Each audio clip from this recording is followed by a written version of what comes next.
IPL 2024లో Mumbai Indians మరియు Delhi Capitals జట్లు ఒక ఇంట్రెస్టింగ్ మ్యాచ్లో తలపడబోతున్నాయి. ఏప్రిల్ 7వ తేదీన రెండు జట్ల మధ్య వాంఖేడే స్టేడియం వేదికగా మ్యాచ్ జరగబోతుంది. సో ఈ మ్యాచ్లో అయితే విజయం కోసం రెండు టీంలు కూడా చాలా డెస్పరేట్గా ఉన్నాయి. ఎందుకంటే ప్రజెంట్ టూ టీమ్స్ పాయింట్స్ టేబుల్లో లాస్ట్ ప్లేస్లో నిలిచాయి. ముంబై ఇండియన్స్ 0 పాయింట్స్తో 10వ స్థానంలో ఉంటే డీసీ టీం 2 పాయింట్లతో 9వ స్థానంలో ఉన్నారు. So points table bottom side నుండి పైకి మూవ్ అవ్వాలంటే ఈ మ్యాచ్లో ఖచ్చితంగా రెండు టీంలు కూడా గెలవాలని చూస్తాయి. మిగిలిన ముంబై ఇండియన్స్ టీం ఎలాగైనా సరే ఈ మ్యాచ్లో గెలిచి బోని కొట్టాలని చూస్తుంది. సో దీంతో మనమైతే రెండు జట్ల మధ్య ఒక మంచి క్లోజ్ కంటెస్ట్ చూసే అవకాశం ఉంది. ఈవెన్ ఇప్పటివరకు రెండు జట్ల మధ్య హెడ్ టు హెడ్ స్టాట్స్ చూసుకున్నా కూడా చాలా క్లోజ్గా ఉన్నాయి. మొత్తం 33 మ్యాచ్లో తలపడితే 18 మ్యాచ్లో ముంబై టీం గెలిచింది, 15 మ్యాచ్లో ఢిల్లీ వాళ్ళు గెలిచారు. సో హెడ్ టు హెడ్ స్టాట్స్లో అయితే లైట్గా ముంబై టీం గెలిచి కనిపిస్తుంది. బట్ లాస్ట్ 5 మ్యాచెస్లో చూసుకుంటే మాత్రం ముంబై వాళ్ళు 2 గెలిచారు, ఢిల్లీ వాళ్ళు 3 గెలిచారు. సో దీన్ని బట్టి చూసుకుంటే రెండు జట్ల మధ్య ఒక నెక్ టు నెక్ కాంపిటీషన్ నడుస్తుందని చెప్పి మనం అర్థం చేసుకోవచ్చు. అయితే మ్యాచ్ ఆడబోయే వాంఖేడే స్టేడియంలో చూసుకుంటే మాత్రం ఢిల్లీ టీంకి అస్సలు మంచి రికార్డు లేదు. వాళ్ళు ఈ గ్రౌండ్లో ముంబై టీంతో మొత్తం 9 మ్యాచ్లు ఆడితే 3 మ్యాచ్లు మాత్రమే గెలిచారు, 6 ఓడిపోయారు.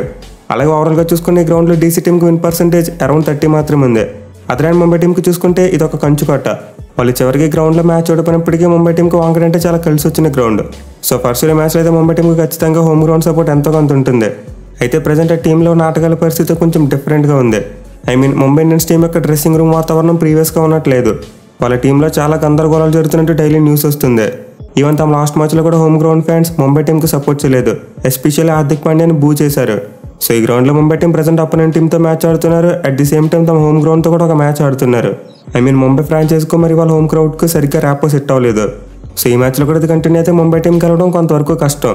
అలా కాకుండా వాళ్ళ టీంలో ఒక మంచి పాజిటివ్ అట్మాస్ఫియర్ ఏర్పడితే మాత్రం ఈ మ్యాచ్లో ఖచ్చితంగా ముంబై టీమే ఫేవరెట్స్గా ఉంటారు. ఇక ఈ మ్యాచ్ ఆడిపోయి వాంఖేడే స్టేడియం యొక్క పిచ్ రిపోర్ట్ చూసుకుంటే జనరల్గా ఒక మంచి బ్యాటింగ్ ఫ్రెండ్లీ వికెట్. అయితే చివరిగా ఎంఐ మరియు ఆర్ఆర్ జట్ల మ్యాచ్ జరిగినప్పుడు ఈ వికెట్ మీద ఎక్కువగా పేస్ బౌలర్స్ పండగ చేసుకున్నారు. మిగిలిన మనం ఒక లో స్కోరింగ్ ఏం చూసాం. సో జనరల్గా చూసుకుంటే వాంఖేడే పిచ్ మీద డెఫినెట్లీ పేస్ బౌలర్స్కి ఎంతో కొంత రెసిస్టెన్స్ ఉంటుంది. బట్ లాస్ట్ మ్యాచ్లో మాత్రం కంప్లీట్లీ పేస్ బౌలింగ్ ఫ్రెండ్లీ వికెట్లా కనబడింది. అయితే మ్యాచ్ ఆఫ్టర్నూన్ టైంలో జరగబోతుంది కాబట్టి పిచ్లో మార్పు రావచ్చు. అంటే పేస్ బౌలర్స్కి మరీ ఎక్కువ సైడ్ వేస్ మూవ్మెంట్ దొరకకపోవచ్చు. బట్ పేస్ అండ్ బౌన్స్ మాత్రం ఖచ్చితంగా ఉంటుంది. అలాగే ఇది ఆఫ్టర్నూన్ మ్యాచ్ కాబట్టి డ్యూ ఫ్యాక్టర్ కూడా ఉండదు. సో మనమైతే ఈ మ్యాచ్ కోసం ఒక మంచి న్యూట్రల్ వికెట్ని ఎక్స్పెక్ట్ చేయవచ్చు.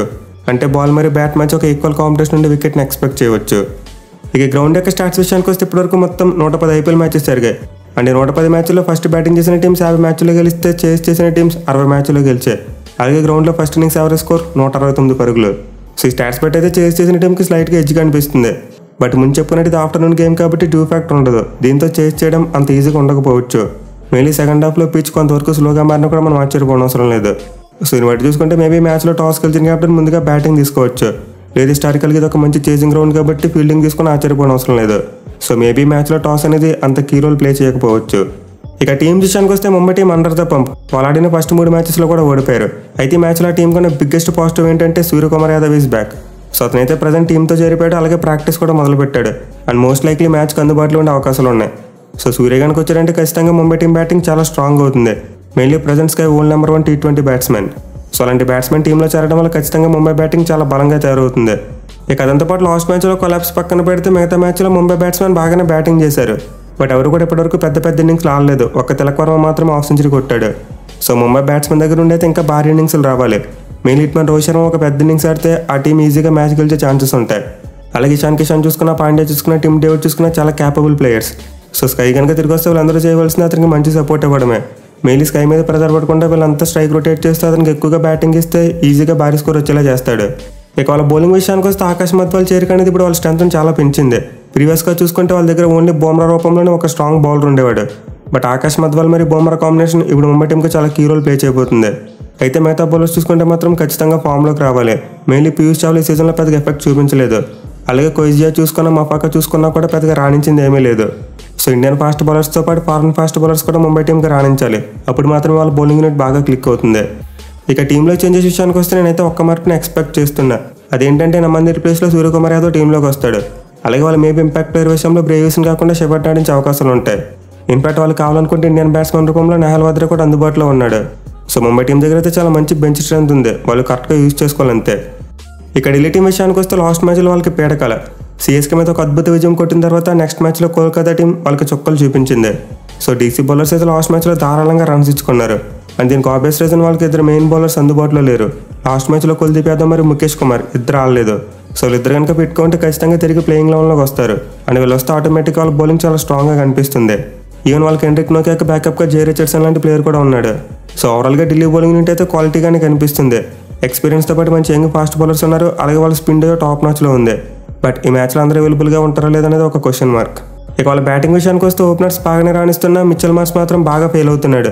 ఇప్పటివరకు ఐపీఎల్ 2024లో పెద్దగా ఎఫెక్ట్ చూపించలేదు. అలాగే అక్షర్ పటేల్ చూసుకున్న బ్యాట్తో మరీ ఎక్కువగా కంట్రిబ్యూట్ చేయలేకపోతున్నాడు. సో వీళ్ళిద్దరు బ్యాటింగ్ ఫామ్ డీసీ టీంకి కొంతవరకు ప్రతికూలంగా ఉంది. బట్ మిగతా ప్లేయర్స్ అందరూ మాత్రం మంచి ఫామ్లో ఉన్నారు. మెయిన్లీ వాళ్ళ captain Rishabh Pant back to back 50s కొట్టున్నాడు. సో డీసీ టీం కూడా ముంబై టీంలో ఉన్నట్టు కొన్ని ప్రాబ్లమ్స్ ఉన్నాయి. బట్ ముంబైతో పోలిస్తే డీసీ టీం దగ్గర ఉన్న పాజిటివ్ ఏంటంటే వాళ్ళ డ్రెస్సింగ్ రూమ్లో ఎలాంటి ప్రాబ్లమ్స్ లేవు. ఆ టీం అంతా కలిసికట్టుగా పెర్ఫామ్ చేస్తే చాలు చాలా మంచి రిజల్ట్ని చూడొచ్చు. ఇక వాళ్ళ టీంలో చేంజెస్ విషయానికి వస్తే 3 మార్పులు జరగచ్చు. అవి ఏంటంటే రసిక్ సలాం ప్లేస్లో ముఖేష్ కుమార్ టీంలోకి వస్తాడు. అలాగే కుల్దీప్ యాదవ్ అందుబాటులో ఉంటే సుమిత్ కుమార్ను పక్కన పెట్టి కుల్దీప్ యాదవ్ని తీసుకుంటారు. ఈవెన్ వాళ్ళు కావాలనుకుంటే అభిషేక్ బౌలర్ని పక్కన పెట్టి లలిత్ యాదవ్ను కూడా తీసుకునే అవకాశాలు ఉన్నాయి. సో నేనైతే ఎక్కువగా ఢిల్లీ టీం యొక్క బౌలింగ్ యూనిట్లోనే మార్పులు ఎక్స్పెక్ట్ చేస్తున్నా.